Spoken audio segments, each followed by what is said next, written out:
তেওঁ বন্ধু 4জনৰ লগত খানা খাম বুলি গৈছিলে। তাৰপিছত খানা খাবলৈ তেওঁলোকে হাত নাও লৈ গৈছিলে। হাত নাও লৈ গৈ কিনে তাৰপিছত তেওঁলোকে খানা খালে। খানা খাই উভতি অহাৰ সময়ত হাত নাওখন দুৰ্ঘটনাত পতিত হ'ল।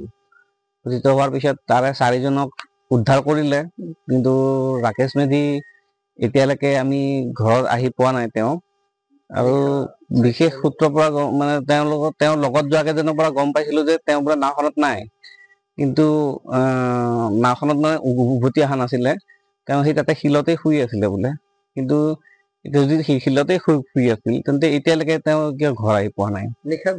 নিশা আমি আমাৰ পৰিয়ালৰ ফালৰ পৰাও বিচাৰিছিলো, লগতে আৰক্ষীৰ ফালৰ পৰাও সম্পূৰ্ণ সহযোগ পাইছিলো বিচাৰাৰ কাৰণে। SDRF পৰাও আহিছিলে মানুহ, কিন্তু ৰাতি বেছি নিশা হোৱাৰ বাবে SDRF কালি নামিলে। এতিয়া ৰাতিপুৱা আজি নামাৰ কথা আছে। তাৰপিছতে বাকী কেইজনক এৰেষ্ট কৰা গৈছে, মানে তাৰে কল্যাণ দাস আৰু ইফালে কাৰ্তিক আৰু ৰিংকুক এৰেষ্ট কৰা গৈছে।